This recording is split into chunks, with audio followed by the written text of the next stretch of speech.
Goeiemôre gemeente. Nou welkom aan enige besoekers wat daar onder ons mag wees. Vanoggend roep ons die Here aan met die woorde van ons teksvers, Psalm 91, die eerste 2 verse waar ons saam met Dawid, dis nie Dawid wat geskryf het noodwendig nie, maar saam met die digter en ook saam met die kerk deur die eeue bely. Hy wat in die skuilplek van die Allerhoogste sit, sal vernag in die skaduwee van die Almagtige. Ek sal tot die Here sê, my toevlug en my bergvesting, my God op wie ek vertrou.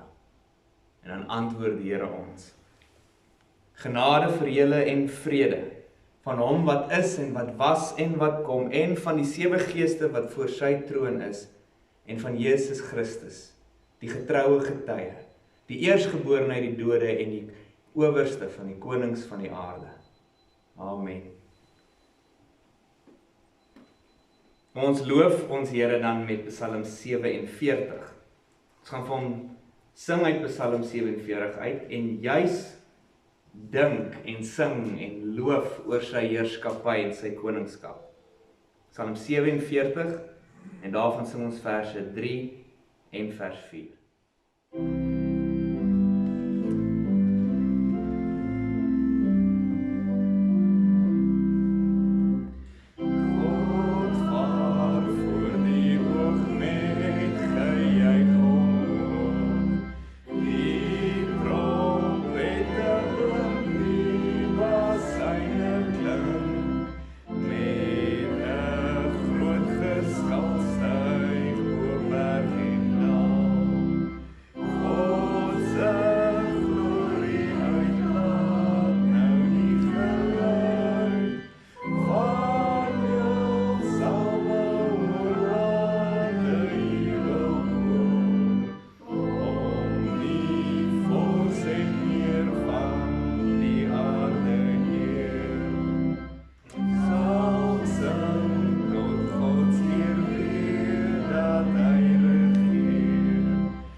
Nader die Here in gebed.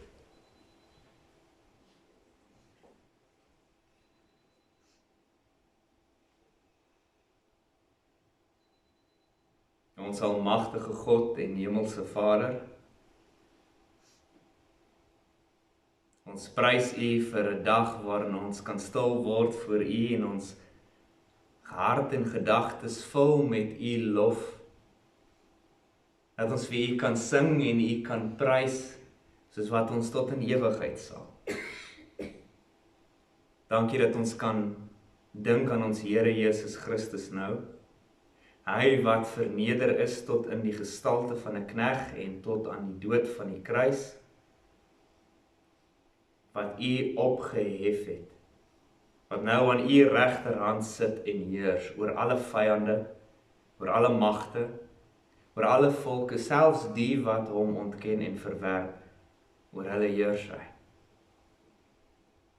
Sy glorie skitter dag vir dag, en sy oordeel staan reg om voltrek te word. Ons prys U vir ons koning en sy heerlikheid. En ons prys U vir sy oorwinning, dat ons mag weet in hom sal ons ook oorwin, het ons oorwin en sal ons vir ewig in die oorwinning lewe. Dis net hierdie kort tydjie wat ons nog wag. Ons gryp U beloftes aan dat net soos wat mense oë hom gesien opvaar het na die hemel, so sal hulle hom ook sien neerdal in sy eer en glorie. En ons verlang na daardie dag. saam met u kinders oor die wêreld, oor die eeue bid ons, kom, Here Jesus, kom tog gou. Wil u deur die Gees dan nou waar ons gaan dink en gaan luister na die koningskap van ons Here Jesus Christus, so in ons harte werk dat ons die troos en die soetheid wat u daarin plaas mag ervaar. Mag ons harte beweeg word en gevorm word deur die glorie, die heerlikheid, die krag van ons Here. Lei ons en werk in ons deur die Gees. Hoor ons dan, Vader, alleen in ons Here Jesus Christus se naam. Amen. Tydens ons studentejare op Potchefstroom het daar op die pad tussen Potchefstroom en Pretoria 'n jong gereformeerde Christen paartjie in verskillende voertuie gery van Potch na Pretoria. Kort buite Potch het die kerel se voertuig van die pad af gegly en gerol. En genadiglik was daar nie ernstige beserings nie, maar uit die aard van die saak toe stop sy verloofde se voertuig en sy hardloop oor die pad na hom toe. En op die pad na hom toe het 'n ander voertuig op hoë spoed daar getref en sy is kort daarna oorlede in die hospitaal. So hartseer en so skokkend soos wat sulke voorvalle is dit maar een van baie verhale wat ons ken. Verhale waar ware gelowiges, ware geliefde kinders van die Here, die bitter beker van tragedie en trauma moet drink. Sommige, waarskynlik meeste van julle het al soortgelyke hartseer ervaar aan julle eie lyf, van die naby aan julle. Nou ek verwys na hierdie gebeure, omdat sulke verhale, sulke gebeure, sulke werklikhede wat ons kry in hierdie lewe, werklik vra maak, wanneer dit kom by tekste soos wat ons vanoggend na gaan kyk. So blaai saam met my na die geliefde Psalm 91. Psalm 91. Terwyl julle daarin blaai, oorweeg wat ons bely in die Heidelbergse Katekisme. Heidelbergse Katekisme Sondag 18 tot 19 fokus op die hemelvaart en die koningskap, die regering van ons Here Jesus Christus. Kosbare Sondag afdelings. Nou wil vir ons voorhou, Sondag 19, vraag en antwoord 51. In Sondag 18 en 19 is gepraat van die Here Jesus wat opgevaar het aan die regterhand van God sit, hy ons hoof in heerlikheid wat regeer. Nou vraag 51, watter nut bring hierdie heerlikheid van ons hoof Christus vir ons? En antwoord ons ten eerste, dat hy deur sy Heilige Gees die hemelse gawes aan ons sy lede uitstort.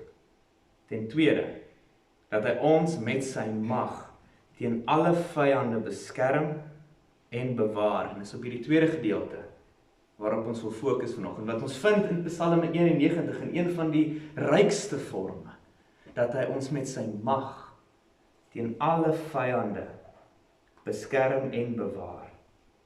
Ons luister dan saam na ons Here se woord van Psalm 91.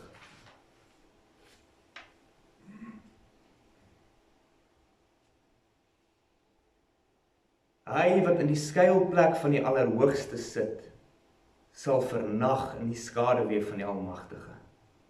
Ek sal tot die Here sê, my toevlug, my bergvesting, my God, op wie ek vertrou. Want hy is dit wat jou sal red uit die net van die voëlvanger, van die verderflike pes. Hy sal jou dek met sy vlerke, en onder sy vleuels sal jy skuil. Sy trou is 'n skild en 'n pantser. Jy hoef nie te vrees vir die skrik van die nag, die pyl wat bedags vlieg nie, vir die pes wat in die donker wandel, vir die siekte wat op die middag verwoes nie. Al val daar 1000 aan jou sy, en 10.000 aan jou regterhand. Na jou sal dit nie aankom nie. Net met jou oë sal jy dit aanskou, en die vergelding van die goddelose sien. Want U, Here, is my toevlug. Die Allerhoogste het jy jou beskutting gemaak. Geen onheil sal jou tref en geen plaag naby jou tent kom nie, want hy sal sy engele aangaande jou bevel gee, om jou te bewaar op al jou weë. Hulle sal jou op jou hande dra, sodat jy jou voet teen geen klip stamp nie.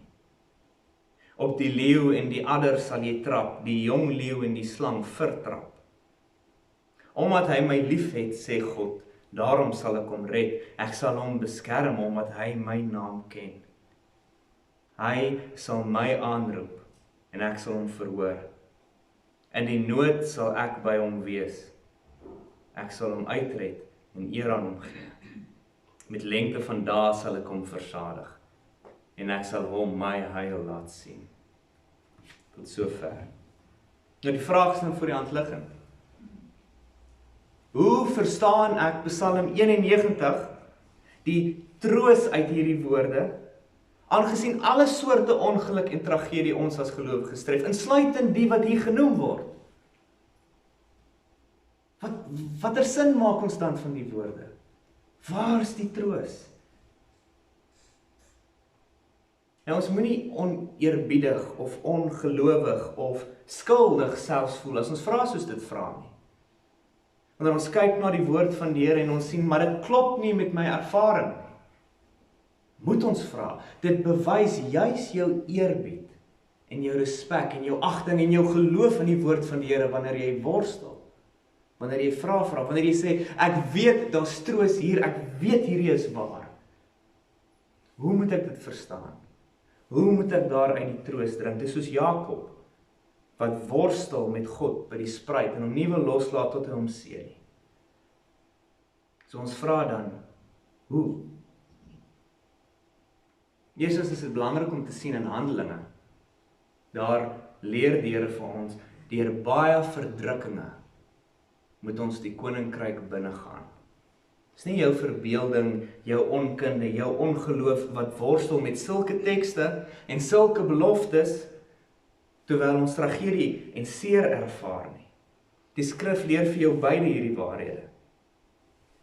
Die Almagtige beskerm jou, geheel en al. Hy bewaar jou werklik. Tragedie, seer, verlies sal gebeur en sal gevoel word. So verstaan ons dan Psalm 91 en al hierdie heerlike, kragtige beloftes. Op die oog af, ons kyk na die lewe, ons kyk na die wêreld, dan blyk dit dat dieselfde lot van tragedie en trauma, ongeluk en siekte, beide die ongelowiges sowel as die gelowiges gelyk tref. Maar dit verskil hierin. Die steek, die gevaar, die onheil, die vyandskap van tragedie en siekte word vir die gelowige uitgehaal. Omdat Christus daaroor regeer en die gelowige beskerm. Nou wat bedoel ons daarmee? Oorweeg ons Here Jesus het opgevaar en hy sit aan die regterhand van God en heers. Alle mag en gesag is aan hom gegee, sê hy. In die hemel sowel as op die aarde, niks kan sonder sy wil en sy bestel gebeur nie. Hy heers oor dit. In Matteus 6 sê ons Here selfs dat nie 'n enkele haar van jou hoof sal kan afval sonder die wil van jou Vader nie. Dis wat dit beteken, dat alle mag en gesag aan hom gegee is. Hy het die mag of hy het die gesag om dit te beveel en hy het die mag om dit uit te voer. So wanneer ongeluk, tragedie en siekte dan wel tref, dan is dit nie suiwer tragedie en ongeluk wat tref en mens platslaan in jou kwesbaarheid nie, maar die Here wat deur sy goeie, wyse wil en plan met 'n mens werk. Elke oomblik en elke druppel van 'n mens se smart is in sy hand. Onder sy heerskappy. Die vyande waarvan Psalm 91 praat, beskadig en dood soms die gelowige, ons weet dit. Maar dit gebeur nie as 'n tragedie nie. Dit gebeur nie as 'n ongeluk, 'n straf of 'n vyand nie. Dit gebeur as die Vader se instrument, waardeur hy in ons werk, ons heiliger maak, ons vorm, ons nader aan hom trek, ons iets van hom leer ken, wat ons nie geken het vroeër nie. Dis wat dit beteken dat hy selfs oor ons vyande en die kwaad wat hulle ons aandoen, regeer en ons daarteen beskerm. Jy's nooit oorgelewer nie. Jy's nooit kwesbaar vir enige seer, tragedie of vyand nie, fisies of geestelik. Die Here se magtige vleuel is oor jou in gesag en beheer, sodat jy nie 'n druppel langer sal ly as wat hy in sy goedheid, liefde en wysheid weet goed is nie.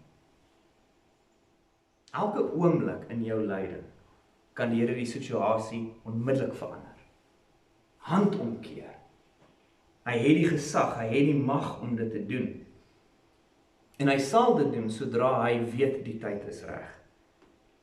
Elke oomblik wat hy nie doen nie, kan jy dan hierin rus. Ek gaan nie onheil sien deur hierdie swaar kry, hierdie seer nie. Ek gaan nie vernietig word nie. Dit is nie ten sleg vir my wat hierdie gebeur nie. Die Here regeer oor dit. Hy weet wat hy doen. Hy het opgevaar, hy sit en heers aan die regterhand van die Vader met alle mag en gesag. Ook elke druppel mag en gesag oor die lyding wat ek tans ervaar. Hy laat hierdie dinge nie net toe nie. Hy heers daaroor. Sodat in die diepste seer en smart waarin jy mag sak van ongeluk en tragedie, is jy veilig, want hy heers. En wanneer ons hierdie kosbare, hierdie heerlike waarheid van die Here se soewereiniteit, sy heerskappy oor die son en die swaar kry sien, en wanneer ons dit verstaan, al is dit net 'n bietjie, dan begin ons Psalm 91 beter verstaan. Kyk saam met my na die Psalm, vers 1 en 2. Hy wat in die skuilplek van die Allerhoogste sit, sal vernag in die skaduwee van die Almagtige. Ek sal tot die Here sê, my toevlug en my bergvesting, my God op wie ek vertrou. Hulle wie by God skuil, gaan getref word met die wind en die seer en die smart van hierdie lewe, maar hulle staan in 'n rots, 'n ewige versekerde skuilplek waar hulle nie uitgewaai sal word nie. Hulle is veilig. En om so op God te vertrou, om so jou vesting in hom te neem onder sy vleuel, is meer as net om in jou hart voor te neem dat jy op hom gaan vertrou. Dit is om na God toe te gaan en te sê, Here, ek vertrou op U, hierdie rots van my bergvesting, ek skuil by U, my God op wie ek vertrou. Daarom sal tragedie, ongeluk, siekte nie my tref as gevaarlike en onheilsame dinge nie, maar as U dienaars. Hoe nodig het jou hart, jou mond om hierdie dinge vir die Here te sê, vir hom te bely, om fisies na hom toe te gaan en jou skuiling in hom te vind, soos wat die psalmdigter hier doen. Ongeag wat gebeur, ek skuil by die Allerhoogste, hy met alle mag en gesag. Ek vernag by die Almagtige, hy wat alle vermoë besit om te beskerm. Ek is veilig. Indien siekte, verlies, seer of teëspoed ooit oor my kom, sy hand heers daaroor. En dit gebeur volgens sy wil en kan niks aan my doen wat my goeie Here en Koning nie goed vind nie. Kan my nie verder seermaak as wat my Koning en sy heerskappy goed vind nie. Hoor dan vers 3, en dan gaan ons ook kyk na 5, 6 en 13, want hy is dit wat jy sal red uit die net van die voëlvanger, van die verderflike pes. En dan vers 5 en 6, jy hoef nie te vrees vir die skrik van die nag, vir die pyl wat bedags vlieg nie, vir die pes wat in die donker wandel, vir die siekte wat op die middag verwoes nie. En dan vers 13, op die leeu en die adder sal jy trap, die jong leeu en slang sal jy vertrap. Daar's geen gevaar, geen vyand, geen aanval, geen seer, waarvoor jy kwesbaar is nie, want die Here regeer oor dit, oor alles. Die geheime onverwagse vyande, die voëlvanger, die skrik van die nag, die pes wat in die donker wandel en die slang. Dit kan jou nie skade aandoen buite sy hand om nie. Hy heers so hoog en alom oor dit, dat sy oog nie die gevare miskyk waarvan jy nie eers bewus is nie. Hy ken dit. Hy sien dit. Indien dit oor jou kom, weet hy daarvan. Hy werk so deeglik in dit, dat jy nie onheil, iets wat op die ou end vir jou sleg gaan wees, gaan ervaar uit daardie seer uit nie. Die Here word nie omkant gevang nie. Jy is veilig. En die openlike blaatante vyande, waarvan ons ook nou gehoor het, die verderflike pes, die pyl wat bedags vlieg, die siekte wat op die middag verwoes en die leeu, sal jou nie oorweldig nie. God in sy mag verseker dat geen vyand en smart wat oor jou kom, te sterk en te geweldig sal wees vir hom nie. Dit kan nie.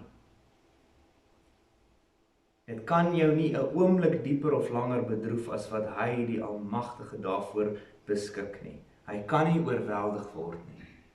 En so is jy veilig. Interessant as ons kyk na die beelde wat die Here gebruik in hierdie Psalm. Die duiwel, ons aardsvyand, wat altyd deur nie net die gelowige leed wil aandoen nie, maar hom leed wil aandoen met die doel om hom te vernietig. Met die doel om hom weg te trek van die Here af en tot sy onheil te werk. Hy word beskryf met hierdie woorde, beide die slang en die leeu. Soos 'n slang sluip hy, en hy val onverwags aan. Soos 'n leeu brul hy geweldig en hy storm en verslind. En hoe kosbaar die Here wat sê, oor beide heers hy. En dit sal jou nie buite sy hand aanraak nie. Die vyand kan slegs seermaak indien en so ver as wat die koning dit goed vind om daardeur aan jou goed te doen. Vind ons nie hierdie einste waarheid in die lewe van Josef nie?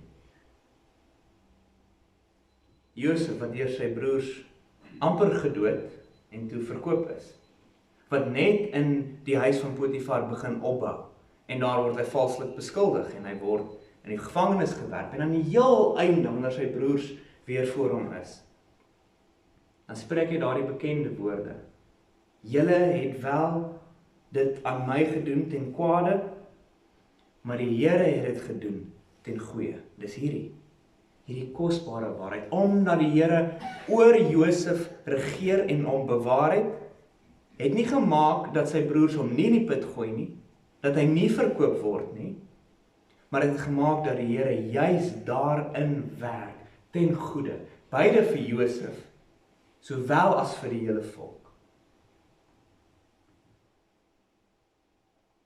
En daarom kan Josef sê, ek was nooit oorgelewer in julle hand nie. My Here het my bewaar. En dieselfde troos gaan hy dieper in vers 4, daar hoor ons, hy sal jou met sy vlerke, hy sal jou dek met sy vlerke, en onder sy vleuels sal jy skuil, sy trou is 'n skild en 'n pantser, soos 'n vader hen, steek hy sy vlerke uit oor jou.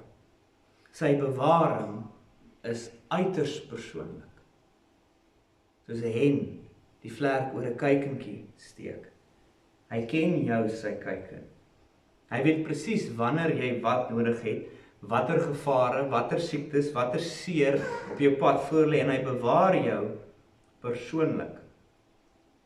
Hy ken elke gevaar, en hy bewaar jou of daarteen, of daarin.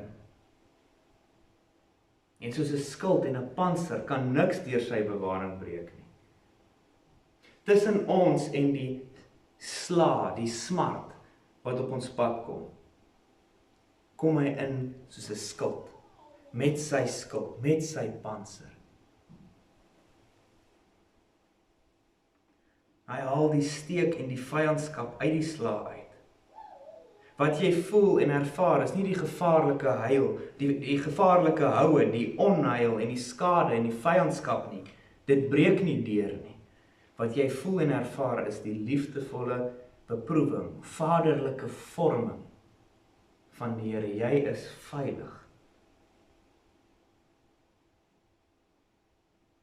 En tog, broer en suster, alhoewel ons so in totaliteit bewaar word deur die Here, gee dit ons nie die verskoning om onverantwoordelik en sorgeloos te wees in hierdie lewe nie.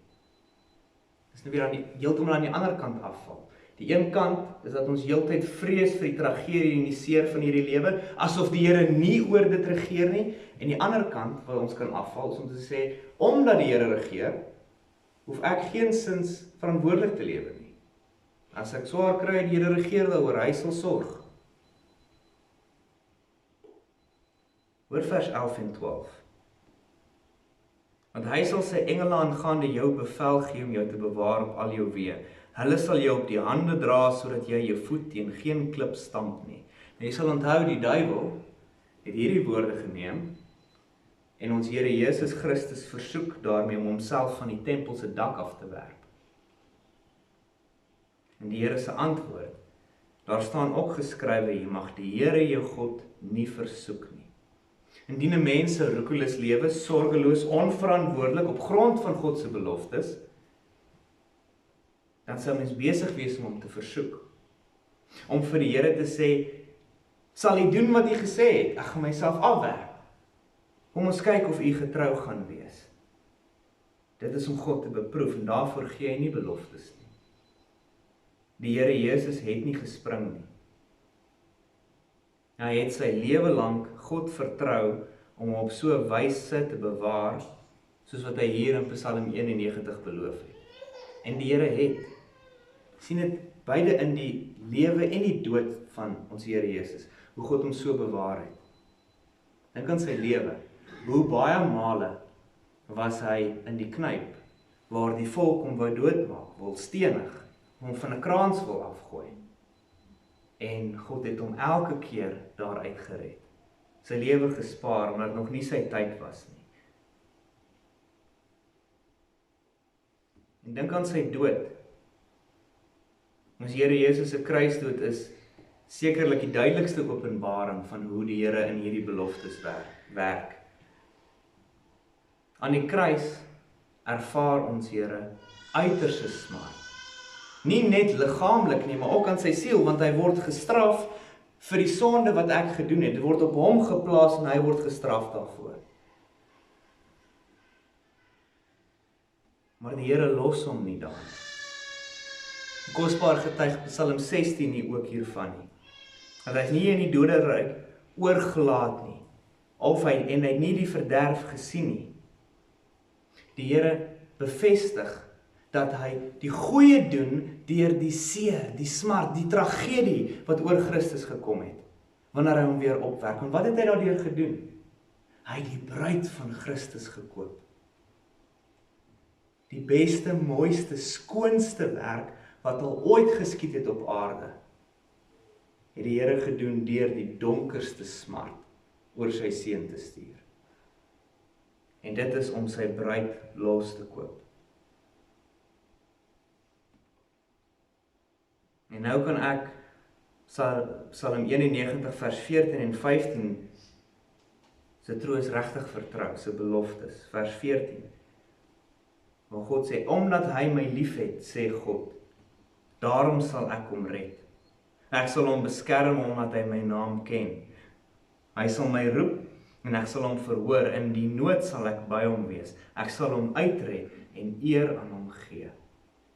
My tragedie en my seer sal nooit enige skade kan aandoen wat die Here nie ten goed bedoel nie. Hy sal beskerm. Ek hoef niks daarvoor te doen nie. Mooi is dit om in hierdie verse te sien. Omdat hy my liefhet. Omdat hy my naam ken. Ek hoef net te skuil by die Here. En ek het hierdie beskerming. Ek hoef hom nie te oortuig met smekinge nie. Ek hoef nie te lewe op so 'n manier dat ek hom tevrede stel en dan sal hy my beskerm nie. Ek hoef net te skuil. Net te hardloop na sy vleuels. Net te roep na die een wat heers. Die Here beloof dus nie in hierdie Psalm dat sy kinders nooit sal ly nie. Hy beloof nie dat tragedie nooit sal tref nie. Ons weet dit al te goed, vanuit ervaring sowel as die res van die skrif. Deur baie beproewinge moet ons die koninkryk van die hemel binnegaan. Seerkry sal kom,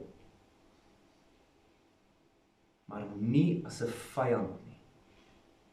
Nie in jou kwesbaarheid nie, jy sal nie oorgelewer word nie. Jy hoef nie te vrees nie. Jy's in jou toevlug, jou bergvesting, onder sy vleuel. Jou koning wat opgevaar het na die hemel en aan die regterhand van God sit en heers, hy bewaar jou. Jy kan in jou seer, jou oë na jou verheerlikte, heersende koning ophef en sê, in u hande gee ek myself oor, daar is ek veilig.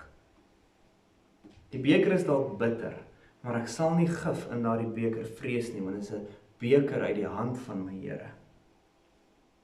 Hy wat sy lewe gegee het om my Here en bewarende koning te wees. Amen. Ons bid saam.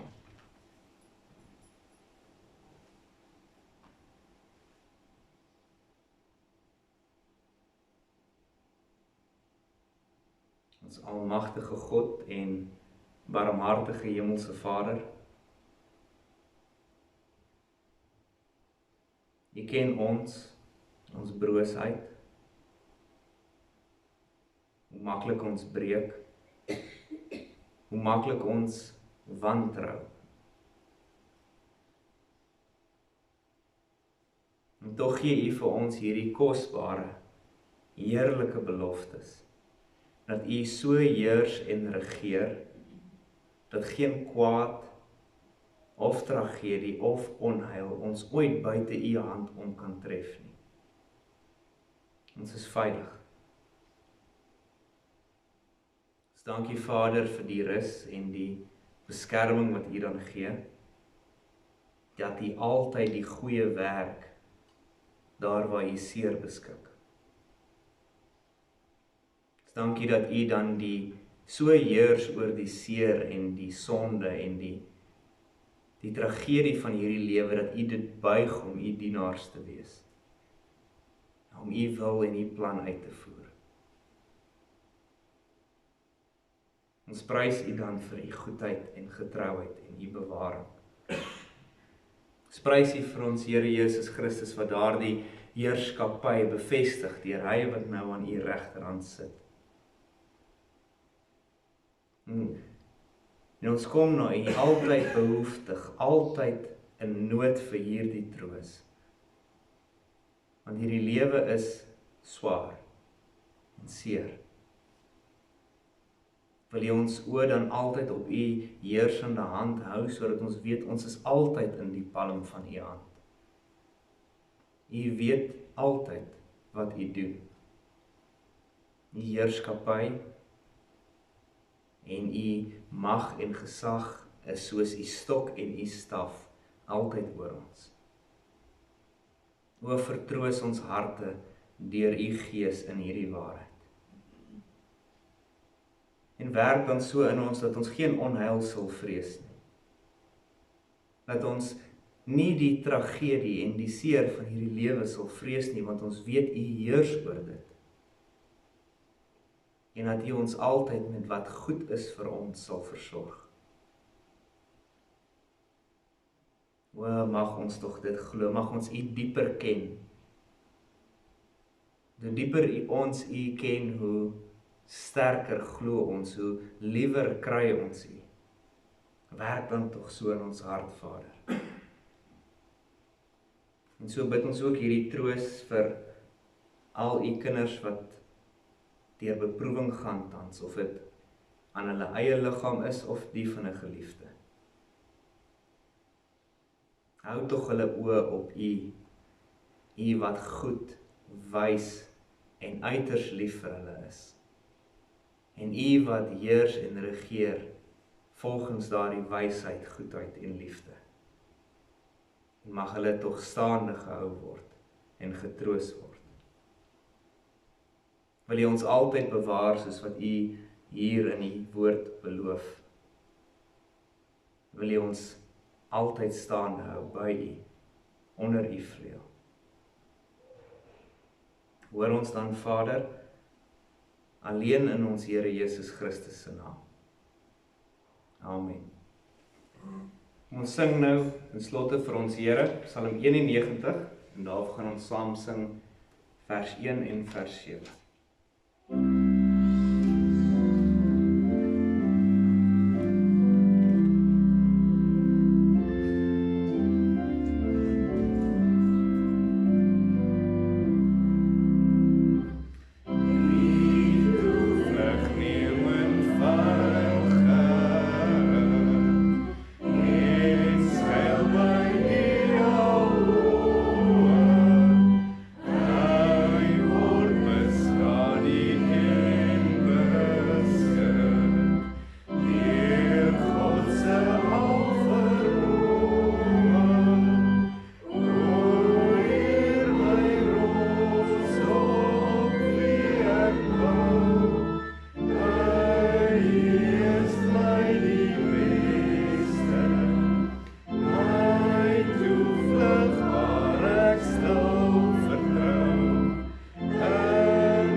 Susters, ontvang die seën van die Here. Die genade van die Here Jesus Christus en die liefde van God en die gemeenskap van die Heilige Gees sy met julle almal. Amen.